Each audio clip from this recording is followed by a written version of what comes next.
اور طرف تماشا یہ ہے کہ ہم جس کے ساتھ ہیں، جن کو ووٹ دیتے ہیں، بی جے پی کو آپ ہراؤ، ہم ووٹ دے رہے ہیں، مگر وہ جو ہم پہ مصائب اور مشکلات کے پہاڑ توڑے جاتے، زبان تک ہلانے کے لیے تیار نہیں۔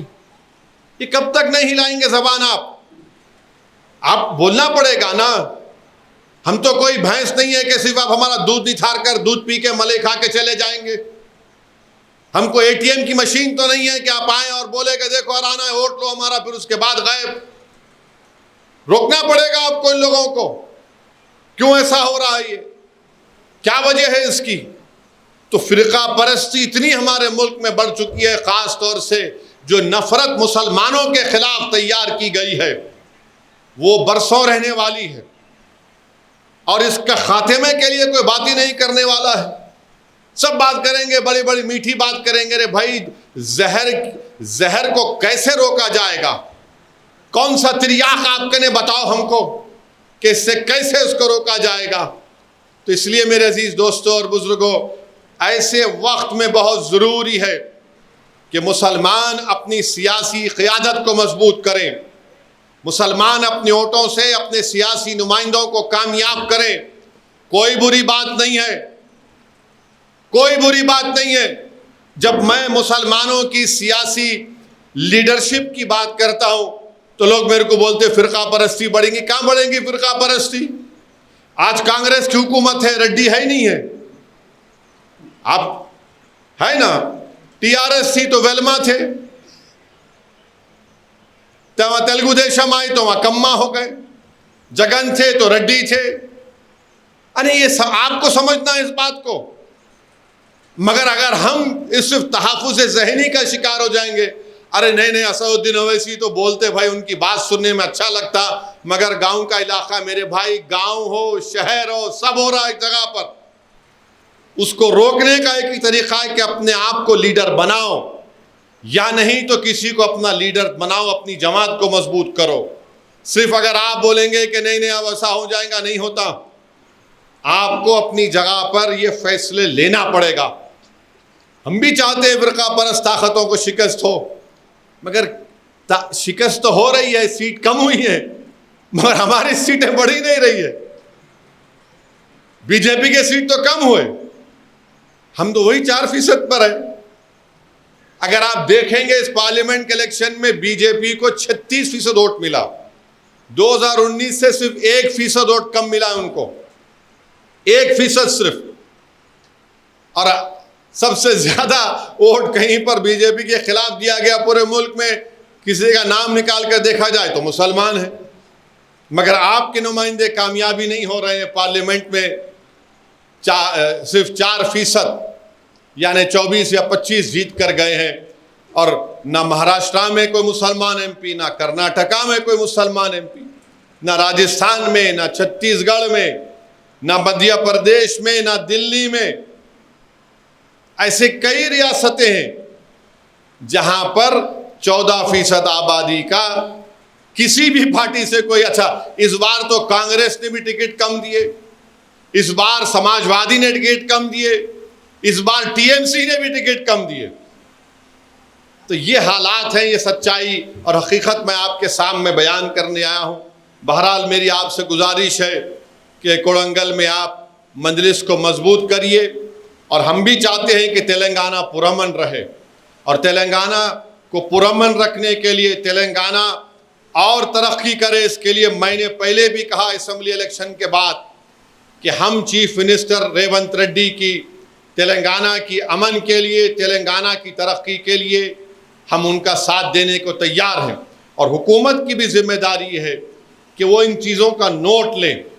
حکومت کی بھی ذمہ داری ہے کہ پولیس میں خیر و حکومت جس کو رکھنا چاہے رکھے، ان کا اختیار ہے، ان کا پریروگیٹو ہے، مگر آپ دیکھ کر رکھیے۔ آپ کو معلوم کہ تلنگانہ میں کون سے ایسے علاقے جات ہیں۔ اب مثال کے طور پر میدک میں، کون سی میدک ٹاؤن میں، میدک ٹاؤن میں وہاں پر ایک منصوبہ بند طریقے سے حملہ ہوا۔ ہمارے ایک ہندو بھائی کا اسپتال ہے، زخمی کو لے کر آئے اسپتال میں، تو یہ پورے آر ایس ایس کے سنگی لوگ اسپتال میں گھس کر توڑم تاڑی کر دیے۔ وہ ہندو ڈاکٹر کی گاڑی کو نقصان پہنچا دیا، وہ ٹی وی پہ آ کے بول رہا ہے کہ میں تو سب کو دیکھتا ہوں، جو پیشنٹ ہے میرے کو کیا کرنا ہے یہ مذہب سے، مذہبی آپ کے ڈیفرنسز سے، وہ بول رہا ہے میں سب کا علاج کا منع توڑ دیے۔